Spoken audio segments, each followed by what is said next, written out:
Good morning, brothers. Morning. There's no women, so I can't include sisters.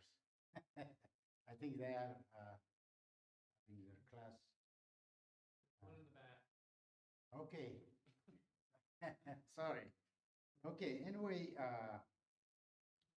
it's really my pleasure always to have the opportunity to come to worship first in Springbrook.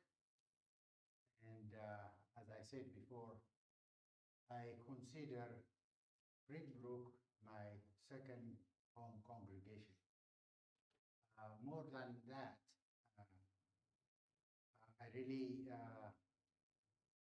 appreciate what the Springbrook Church involving in the Lord's work in Ethiopia. Whatever you are supporting, it makes a big difference.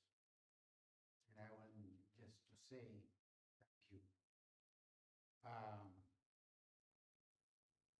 I do remember I had given you an update report about a year ago, just before I went to Ethiopia.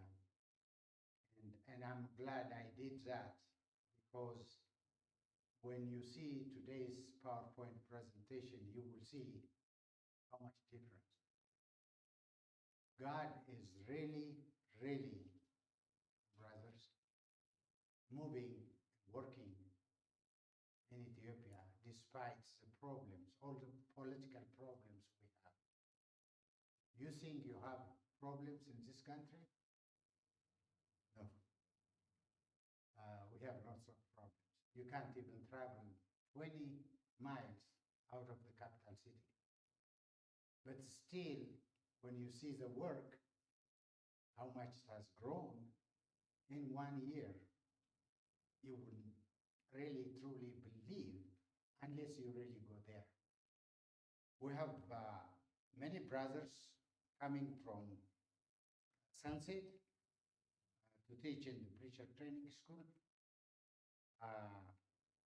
We have people from Abilene Christian University and professors coming to Ethiopia because they love the work there. They have known the work for many, many years. And we have some people from Harding. And we have people that comes from the various congregation that has been involved in the work of the Lord for the past 80 plus years, 60 plus years, I'm sorry. In today's PowerPoint presentation, you will see the smooth growth and progress of the mission efforts. I would like really, as I talk about the mission efforts in Ethiopia, it's not just one work. We have various kinds of development programs.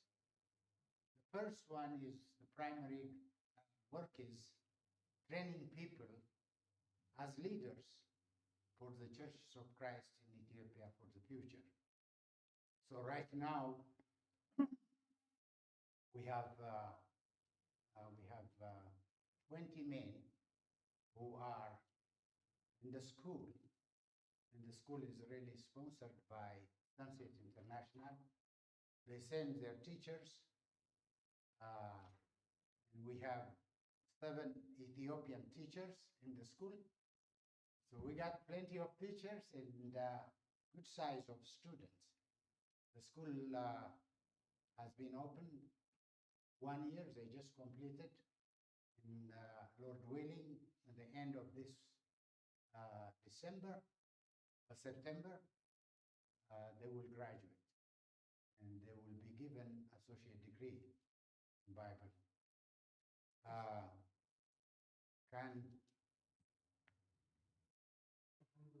Questions. Yeah. Do you want us to ask the question or wait till the end? Well, can we go?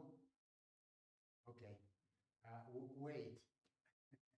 Okay, these are what we are involved with. As you see it, The first one is Preachers Bible Training Institute. We're training 20 people. The second one is reaching the deaf community with the gospel. And when we talk about the deaf community, I would like to say more things as we see the pictures of the deaf themselves. Okay, the third one is the water wells for the thirsty. And I will talk a little bit more later. Bible distribution in every completed well. Well, we have completed 1,500 wells. This year, we have started distributing Bibles in some of the new areas where we don't have the church. So we see that's another tool to help open people's heart for the Lord. The fourth one is distribution of solar audio players. I think I have informed you before, all the 40 Bible courses of Sunset has been translated in Amharic. It took me about 3.5 years living here, doing that. That has been completed. It's uploaded on the player. So it's right now, we use it everywhere in Ethiopia. And then we have the World Bible School follow-up seminars. When we talk about the World Bible School, I'm not just talking about English World Bible School. We have already translated in 3 Ethiopian language and 1 South Sudan. I know when Mike comes, he will be surprised because we have so many students in his country that we got them through the World Bible School. So, but anyway, that will be something that we'll be discussing. And then ladies Bible class, of course, when Alam is strong enough, when she was there, she was doing really good. She was just telling me the other day, I need to go back. I don't even go to church here, you know. Well, I can't blame her. It's because of her illness that she couldn't come. And she's been very, very involved with the ladies in Ethiopia. And you will see a few pictures of that. And then the last one is the National Preachers Conference. We always, once every 2 years, we used to have the National Preachers Conference in the various parts of the country where we have the churches. And in every national conference, the maximum number of preachers that attend are over 2,000. When they bring their wives and children, you can see even the space to take care of these people is very hard. But I'm glad with many good Ethiopian leaders are able to coordinate, and we've been doing that until COVID-19. Since COVID-19, we never had. And everybody has been pushing. In fact, this last time when I went to Ethiopia, that was one of the greatest requests from the church leaders in the country. So we plan, if it is the will of God, that we are going to conduct the Preachers' Conference this coming October 2025. The last conference, we had 14 American brothers who came to Ethiopia to participate in the conference. And I'm not shy to ask you. I'm going to challenge you. send someone from this congregation, if it is possible, in October, and really meet the leaders, meet the preachers. The work is fantastic. God is really doing great. And I think the more you involve with the work there, the more you will appreciate and praise God. It's a good work. Okay. Now, what you see right there is on the left. I think it's on the left, right? Yeah. On the left, you see Dr. Jim Wilson. I think I mentioned about Dr. Jim Wilson before. He's a medical doctor. He just retired. And him and his wife has moved to Ethiopia to be the director of the preacher training school. So he is the one who runs the school. The great man. I've known him over 27 years. He used to be a missionary in Tanzania. The first time I met him was in Nairobi, Kenya. He was very, very disappointed, burnout, going back to the States, and he told me he will never come back to the continent of Africa. I really understood, because I've gone through what he has gone, and I said, there will be time that he will change. And when you change, I want you to come to Ethiopia. So he came many years ago, about 25 years ago. And then we took him to the various parts of the country, and he visited the churches, and he said, what can I do? I said, we'll give you one region. You know, I'm not talking about small areas. I'm talking about region. Region is just like a state. The church in Ethiopia is taking over the whole country. So we are all over the country. So we told him, the leaders, we got together and we said, we'll give you the southern part of Ethiopia if you and your congregation would like to take over the work. We'll help you. When you come, we'll be with you. You'll teach. And he came back and he talked with his congregation, and they took the whole area. So they sponsor preacher training school in the area. They sponsor a deaf school in the area, and also any evangelical programs that we have. So he came back to he just visited for a short time, and he came back to the States. He was working. He just retired last year. And he said he would like to come and live there. So he's living in the mission compound in Addis Ababa. Brother Jim and his wife, Deborah, is the greatest people that I have worked with. I am really grateful for their dedication to help in the Lord's work in Ethiopia. These are the 20 men that are going to graduate this coming September.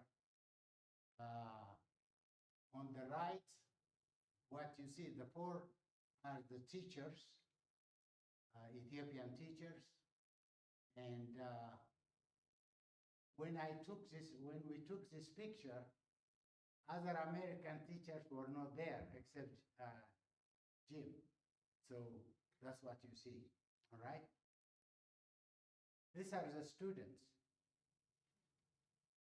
I think I talked with Brother Ingram a long time ago, and I shared with him that I'm going to take some ties.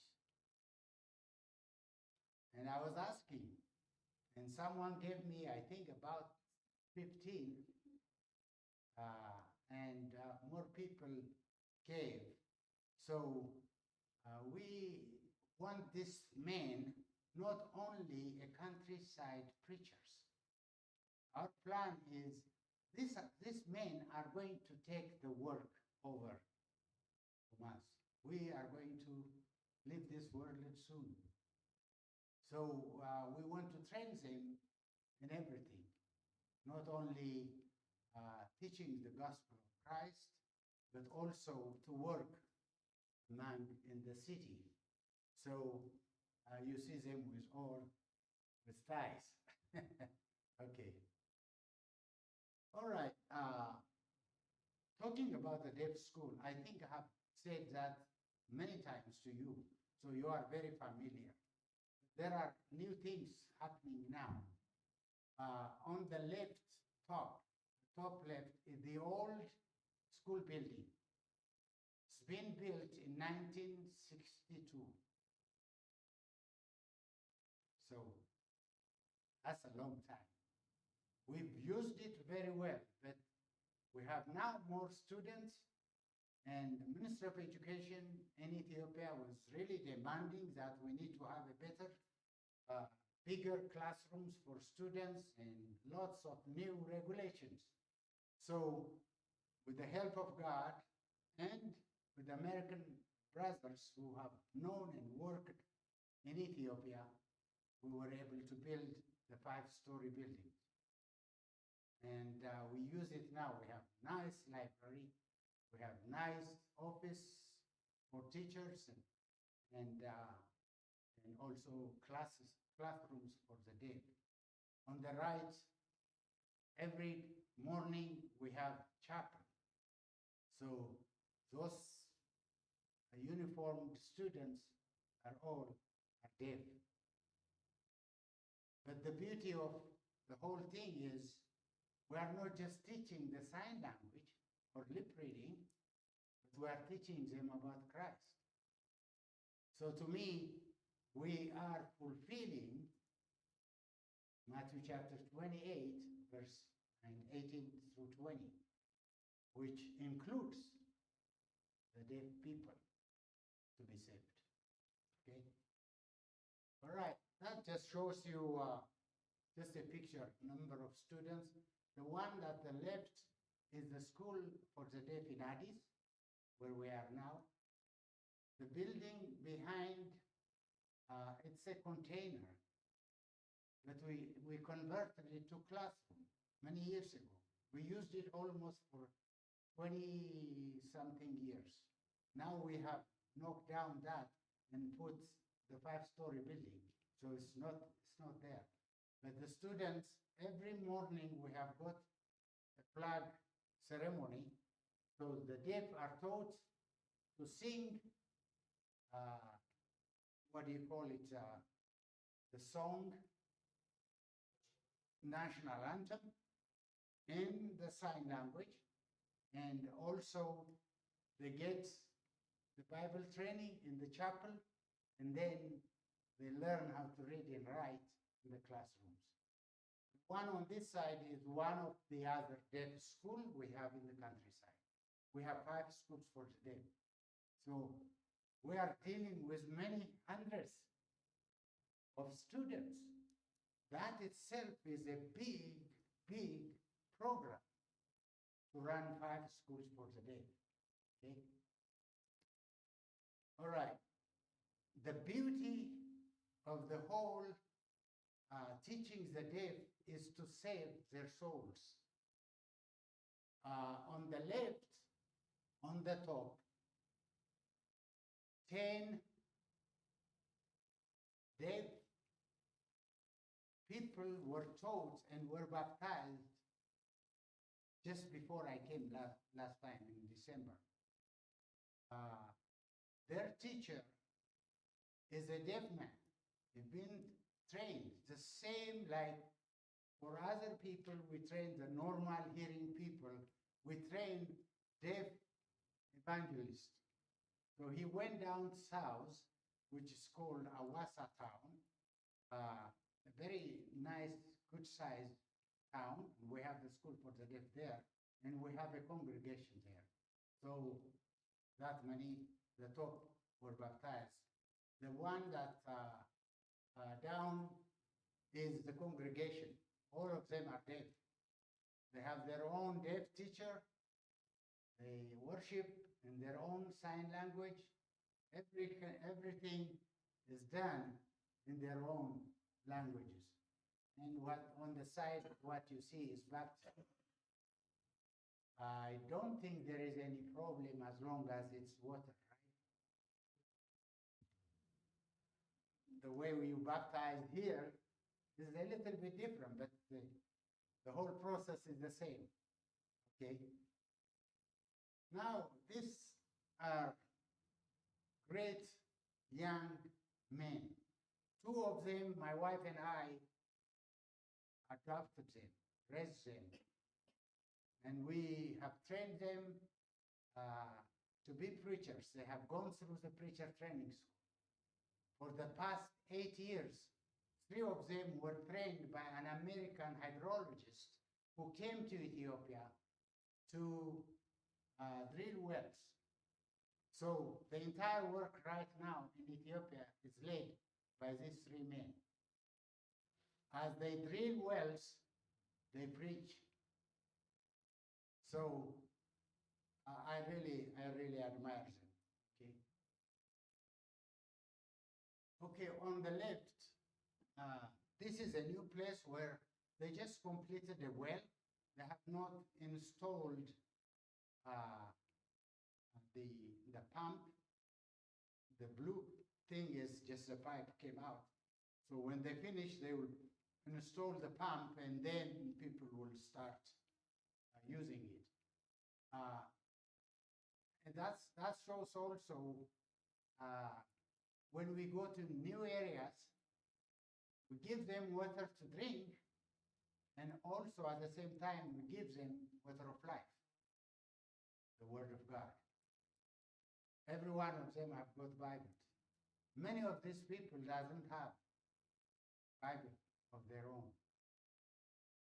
But just one man from Texas who has visited the work there, who have watched the entire work and found out that this will be one of the things that he would like to do.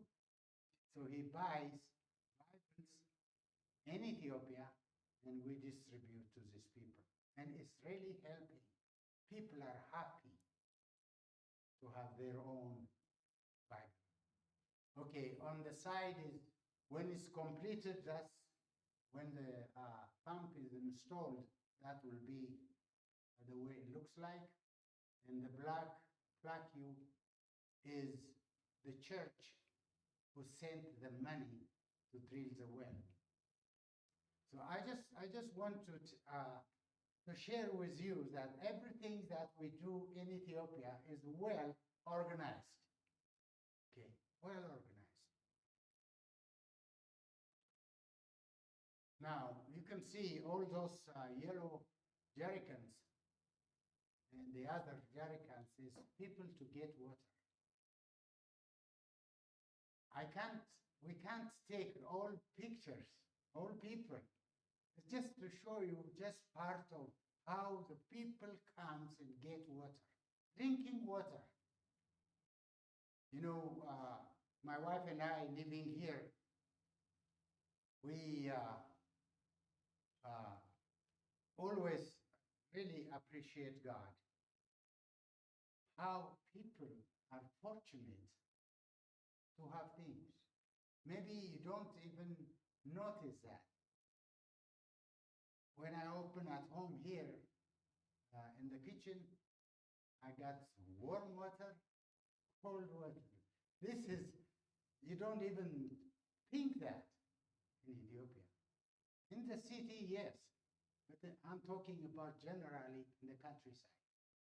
And just to get a clean water, many of the small girls have to quit school to fetch water. One. And the water that they get is uncontaminated, it's contaminated water. And many of the children dies. But now with 1,500 wells, beneficiaries are 2.8 million. You can imagine how many small children have been saved, physically and spiritually. Just last year, new areas, the leaders gone and start preaching and planting churches. They planted 18 congregations in the new area where we have water wells now. So the left one is in the countryside, but the middle and the right one is just by the school compound in Addis Ababa. Okay? You can see the building on the side. That's the school building, the back of the school building. It was on Christmas, no water. The municipality said, we just don't have water. On Christmas Day, people are cooking. You know how people celebrate Christmas. If you don't have water, you got a problem. And you live in the city. And we have already drilled 3 wells at the mission compound in Addis where people can come and get water. And that's what you see. Now, on the left, you see Bible distribution for each water well site. It's just one man who did that, all that books. Okay? Down is, distributing the Bible. And on the right top is our preachers preaching the gospel to this new area. And down is appreciating and really thanking God for the water they got. Okay. Now, this is the solar audio player. I've already mentioned to you how we use it. And I like just to remind you that this has been one of the best tools to take the gospel to new areas. When we give to people who we know that they will use the audio player. One audio player with all the courses and everything is $500. That's what SIBI spends. That's a lot of money. But when you compare the use, the result of the distribution of the audio player, you would say, what is 500? Even if it is 1,000, that would be great. Okay, so what you see in the middle is we have a solar ministry, and that is we train young men how to operate the solar flare. One. Second, how to use it, because it's more than 400 lessons and teaching material on it. So you need to know how to, go through it. Go forward and backward. You need to train people. Unless you train people, then somebody can mess up with that thing. It's very expensive. Okay, down is the students in the preacher training school in Addis. Just before I came last December, we distributed the audio players to them, training them how to use it, and more and about that, when they go back to their home area, they will use it. Where, you might ask me, where do they use this? Open markets, they just put a big loudspeaker and they just play sermons, whatever they want, they just choose and place for people, and people love to hear it. We put it in restaurants, just like listening a music. Just, people are using that. So the idea was first introduced by SIBI. I never ever thought that really workable. But now I know I was wrong. It's really, really helpful. Okay. All right. World Bible School follow-up is very important. A group of people from Texas came, I think, about 5 months ago. There were about 6 of them. They have students. They didn't work with us. They have been just communicating with the students. So they just asked us that they would like to use our buildings as a meeting place for their students. And we said, that's just fine, you come. So the students were told to come to the compound, and then they conducted the follow-up Bible school seminar. They had 19 people baptized. And these are Americans coming from Texas to Ethiopia and staying in the mission compound and doing the seminar. World Bible School material is one of the best tools. And I'm glad God has given us the opportunity to use it. Of course, our sister from this congregation, she has so many students. And David Hogue has been also corresponding with many students. We've been contacting these people where some of them, they study, but they have not responded, but we are not going to ignore that. We'll have patience to work with them. But the World Bible School material is one of the best tools to get the gospel to the various countries. One thing different in Ethiopia is we're not using only English World Bible School material. We have translated in Amharic. We have translated in Oromiya. The 60% of the Ethiopian people are Oromos. And the population of Ethiopia is 127 million.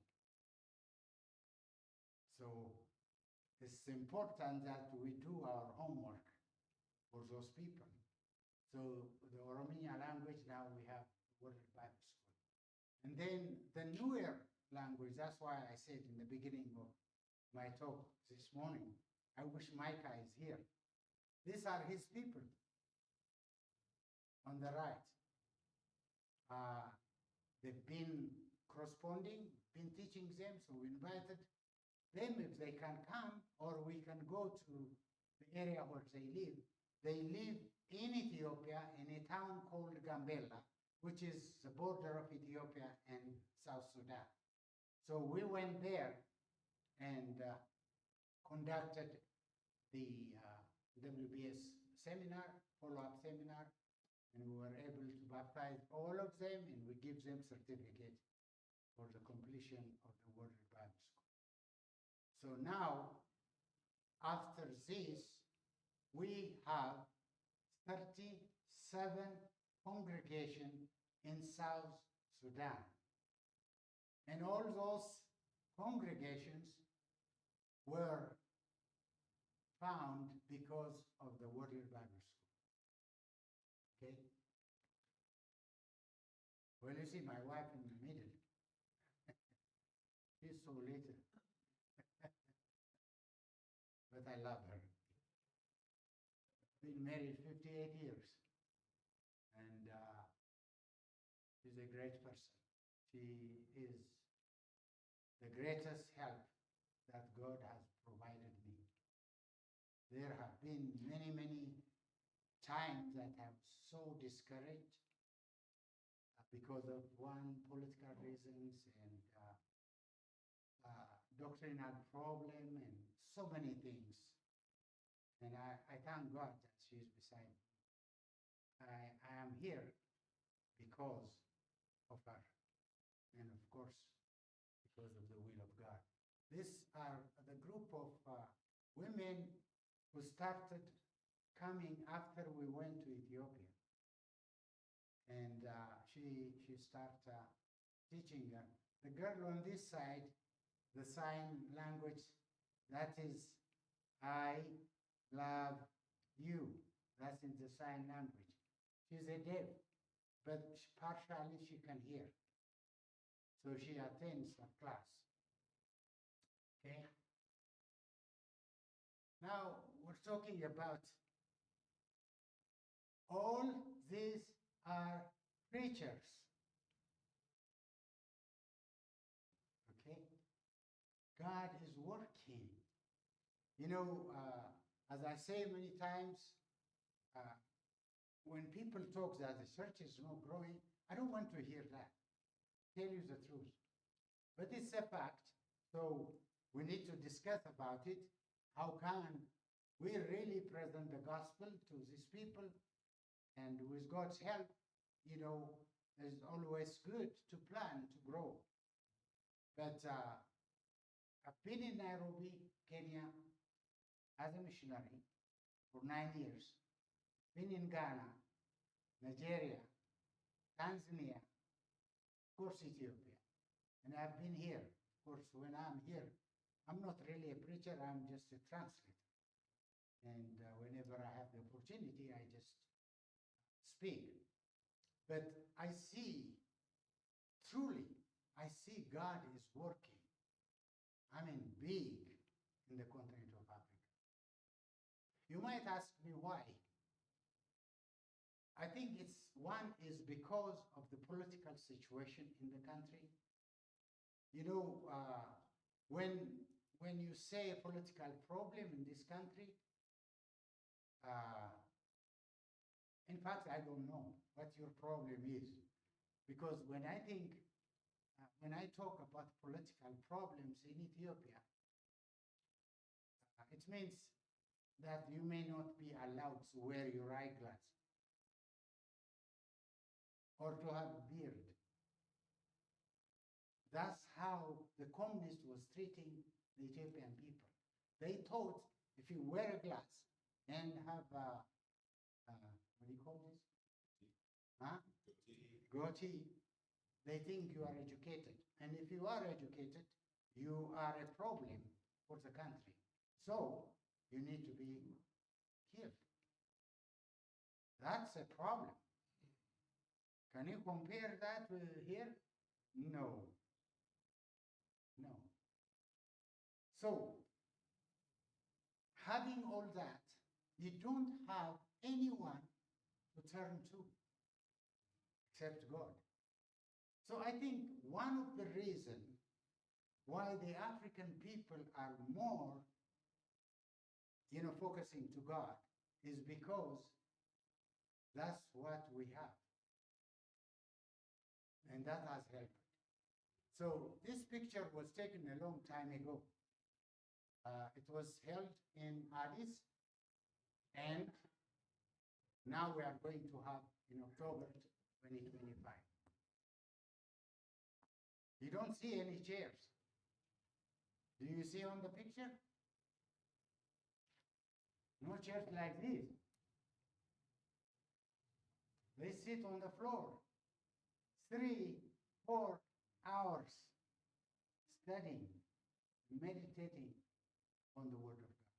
That's the way the church is growing in Ethiopia. Okay? Always when you have people, you have food to eat. That's the way we feed. I mean, these are all preachers. Okay? Well, I say thank you. Let all praises be to God.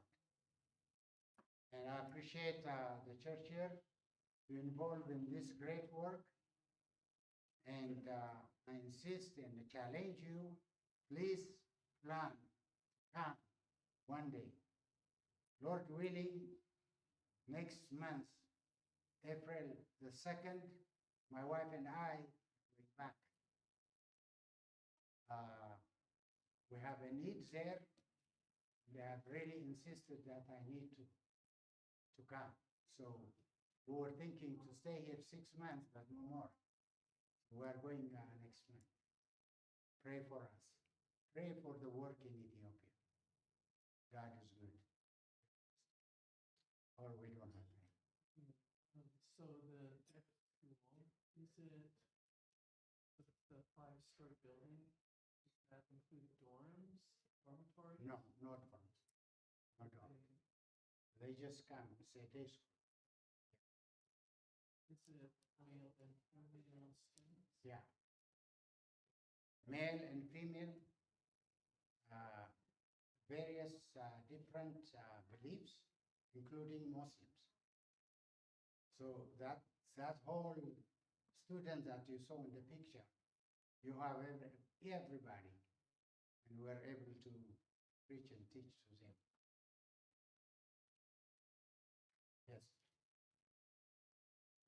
Come on in.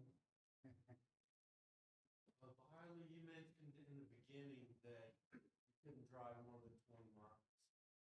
You said 1,500 wells, and one guy came over and is doing it. How was he able to travel all around? Okay. The problem of driving from Addis Ababa to the countryside where we want to go, like south or east, west, the Oromo region is just next to the Addis Ababa region. That's where the problem is.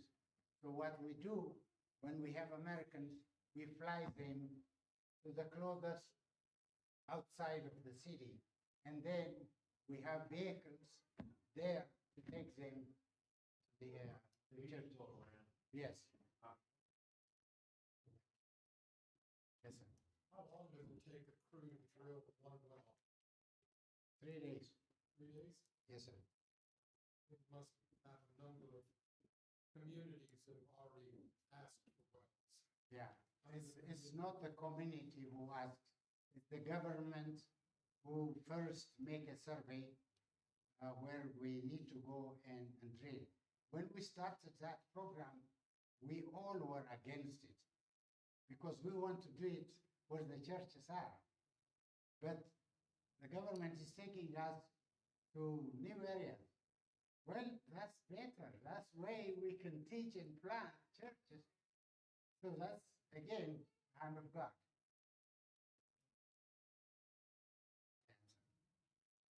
Thank you, and may God bless you.